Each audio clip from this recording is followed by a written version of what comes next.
Hello guys! Good morning! Good morning! Upo ka, upo. Upo ka lang. Sige na, upo ka ha. Good morning! Say good morning! Ito lang hawakin ko si Krima kasi ang liit. Good morning! How's everyone? Okay guys, andito naman ako sa bahay ng aso. Mga Shih Tzu na alaga ko. Okay. So gusto ko lang introduce yung mga puppy. Isa-isa. Una, si Namnam. Wala si Namnam. Namatay naman si Namnam. Kawawa naman si Namnam. Siya yung una naming puppy year 2017. So, namatay siya guys dahil na atrasan siya ng sasakyan. May pumunta kasi dito na mga client namin. Tapos, kasi yun siya yung pag may tao, lumalapit, tapos hindi nakita. Kaya ayun, namatay siya guys. Siya yung pinakauna naming puppy or aso. Tapos niya guys, yung mabait din na puppy yun. Si Namnam ang pangalan niya, lalaki yun siya guys. Napakagwapo ni Namnam. Siya yung pinakagwapo namin aso na Shih Tzu noon. So 5 years old, parang 5 years old na yata namatay siya. Ayun.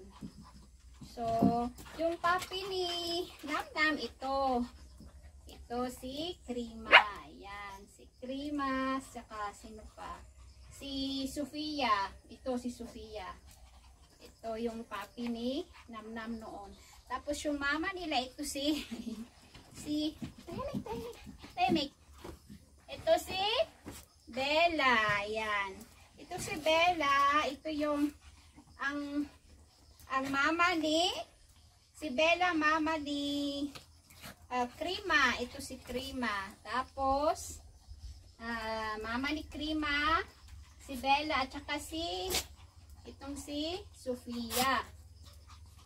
And then sino pa ba? Si Ana, iba si Ana. Kinuha ko lang din siya noon. So ngayon sunod si Ana. Si Ana guys, yung buntis na yun. Dali Ana. Ana, dali. Ana, dali. Dali. Dali. Dali, Ana. Ana, dali. Ito si Ana. Buntis kasi siya, guys. Ayan, buntis siya. Maganda rin ito si Ana. Napaka, niya noon, nung pa lang siya, yung dalaga pa. Grabe, ang haba ng buhok. Ay, makita nyo sa picture. Nilagay ko dyan. Tapos yung anak nitong si Ana, merong 5 puppies, 6. Tapos yung last na puppy niya is 8 puppies. So, maganda yung kulay ng puppy niya. Tricolor. Very attractive. Oh, yan. Makita nyo sa picture. Yan si Ana. So, next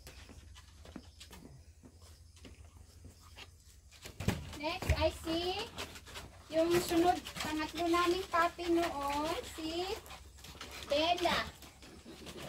Ito. Ayan, gulo. Yan, si Bella. Ito, nag-hit na naman ito si Bella. Grabe, akala mo mataba sila guys, pero sa buhok nila, sobrang kapal ng buhok. Tapos, yung buhok nila, abot ng, yung sa paa nila, pag ma-maintain. Ang ganda ng buhok. Pwede mo siyang ikit-ikitan. Kagaya sa pictures na pinakita ko. Yan si Bella. So, na rin to si Bella. Nasa 4 years old. Si Ana, 5 years old na yan siya. Yan. Come on. Bango! Naligo ka kahapon? Ayan guys. Maganda rin to si Ana. Grabe ang buhok. Sobrang kapal. Ha? Papi! Mommy. Ayan si mama mo, oh. Ito naman, guys, si Krima. Ay, hindi. Wait. Dali lang yung pang-apat namin na aso. Ay, pala mo. Sino pang nauna? Si Sofia. Dali, Sofia. Sofia, tapos next si Krima. Ayan, si Sofia, tsaka itong si Krima, magkapatid. Ayan. Ito, sorry. Sorry, Krima. Dali. Ang gulo nyo. Ito si Sofia. Ayan. Ito si Sofia, tsaka si Krima. Magkapatid. Matanda lang ito ng 1 year. Itong si Sofia. Nagkaanak, marami na rin. Babae ito siya, babae, si Sofia. Nagkaanak na rin ito. So, malapit na rin itong mag-hit. Ito si Krima. Siya yung pinaka-cute, pinakamaliit. Kasi ang late niya, siguro 3 kilos na ito. Pero nakaanak siya ng 3 times na. So, yung unang anak niya is 2. Isa, tapos 3. Ngayon, 2. So, may isa siyang puppy na naiwan. Ayan. Munting ka doon. Hello, say hi! Hi guys! Good morning, how's everyone? Yes guys, just wait for Tata to give birth. Okay? I'll be giving puppies for adoption. Yan. Para ano din, kasi marami na rin sila. So, kailangan ko rin magbawas. Ayan guys. So, see? Ayan. So, saan yung puppy mo? Male? Ayan, malaki. So, ang papa nitong si yung puppy niya. Dali. Dali ka. Papa nito si Yoyo. Yoyo, dali. Yoyo. Ayan, ito si Yoyo. Ayan, si Yoyo. Ito yung papa nila. Ayan, standard size na siya. Ito. Papa ng puppy na to. Ayan, yan. So, parang tingnan mo yung partner ni... Ayan. O, sige, dali. Itong si... partner ni Krima. Parang husband niya ba ang laki, tapos siya ang liit. Ito yung puppy nila. O, may naiwan pa, guys. Kunin nyo na, guys. Pambili ko lang ng dog food. Wala na akong dog food nila. Dog food, tsaka shampoo, tsaka sabon. Dog soap, yan. Pinipili ko. So, next is yung babae. So, tapos na ako sa mga... Ay, wala pa pala yung isa pang puppy na isa. Meron akong puppy dito. Ito yung puppy ni guys. Puppy ni Bella. Yes. 4 months na ito siya. Parang ano siya guys, yung bulag, kasi nagka-infection siya during first vaccination niya. Siguro dahil sa hindi niya kaya yung vaccine, yung injection. Kaya parang siya, hindi siya masyadong nakakita. Blurred yung paningin niya. Ayan. Lalaki ito siya guys. Yung itong anak ni Krima, Krima, lalaki din ito siya. Lalaki. So, bali 2 lalaki ang naiwan. So, ginupitan ko itong buhok niya, guys. Hindi nga ako wala ako masyadong so, kasi ang paggupit ko, hindi pa pantay.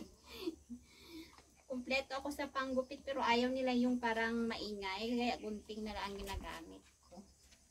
So, ito siya, lalaki. So, 4 months na ito siya. Pero, very, rin to siya, yung playful.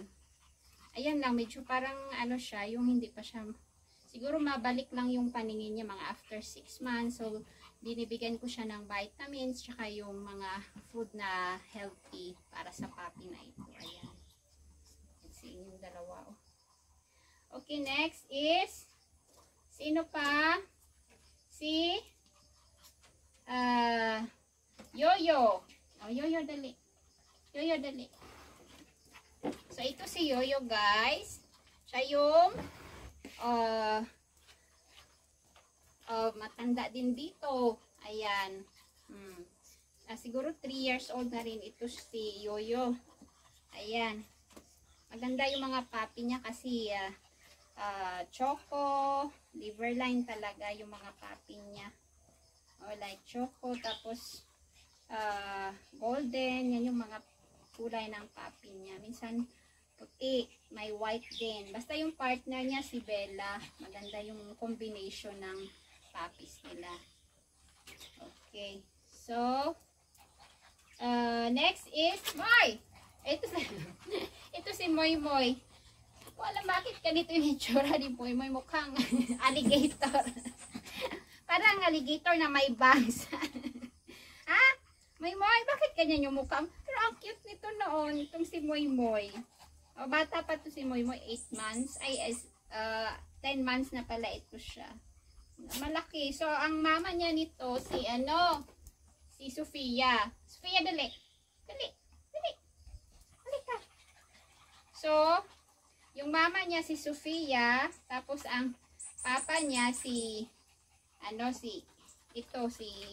Yoyo. Yan. So, saan Sofia? Ito. Magkamukha kasi yan si Sofia. Yung mga buhok nila guys, hindi ko pinapataas kasi grabe, ang hirap i-maintain, magsuklay, kaya yung short hair lang ang okay sa akin. Okay lang yung may puppy ka or may pets ka na malili na dalawa lang or isa lang, yan pwede mong everyday ma-maintain mo yan siya. Tsaka yung sa bahay lang, ito kasi ay sarili silang bahay. Hindi kasi pwedeng sa loob na ng bahay namin. Kasi marami na masyado. Ayan. So kaya dito lang pinagawa namin itong bahay nila. Yan nga nasira dahil yung atip. Minsan na tumutulo dito. Kasi nagkaroon yung malakas ang hangin. Although walang bagyo pero ang lakas ng hangin dito pag umaga at saka hapon. Sa bundok kami guys. Malapit kami sa may Mount Matutom sa South Cotabato ito siya. So we're in between two cities like yung General Santos City at saka Coronadal City. So ang town dito is yung Tupi Municipality. So iba yung North Cotabato, iba yung Cotabato City, malayo na yun siya guys. Kami sa South Cotabato, gitna ng Jensan at Coronadal City. Yes guys. So, maganda din dito, malamig. Maganda lang dito guys sa mga aso, yung kasi gusto nila yung malamig ang klima. Ayaw nila yung mainit, kasi sa buhok nila, kaya dito, no need na ng aircon. Walang aircon dito guys kasi sobrang lamig na dito kahit tanghali mahangin dito. I mean, masarap yung yung fresh air. And then ayan. So magulit to siya. Mabango sila kasi napaliguan ko na kahapon. Mahirap din mapaligo kasi marami. Marami sila. Ayan. So, pagtanghali, yung food nila is table food, like yung chicken soup, may halong mga gulay, like kalabasa, at saka malunggay, tapos yung pakuluan mo lang yung chicken or fish, lagyan mo ng gulay, tsaka yung dahon ng ampalaya, yan yung gustong-gusto nila. Para healthy ba? Tapos pag hapon, yung treats nila is saging, yung boiled banana, mga ganyan. Boiled banana or boiled, basta any boiled, na food na healthy, pwede sa kanila. And then, paggabi naman, dog food na naman, yung food, pakain, kunti lang. Maganda lang din dito sa mga Shih Tzu na to, kunti yung kain nila. Unlike yung sa mga Golden Retriever, grabe. Sobrang ka sa pagkain, yung hindi sa tatlong Shih Tzu equivalent to 1 Golden Retriever. So yung mga Shih Tzu talaga mas tipid sa pagkain. So ganyan sila. Tapos maganda lang dito sa mga Shih Tzu, yung parang pag makita mo sila, inatatanggal yung ano, yung stress mo, yung problema. Kasi ang cute nila tingnan. Pag tinitingnan ka, parang, alam mo yun, parang kang matutunaw ba yung sa pag tumingin sila sa iyo. Sobrang nakakawala sila ng depression, anxiety, and then yung problema, parang ganyan guys. So, maganda rin na may mga pets kayo sa bahay. Para, pang ano lang din sila ba.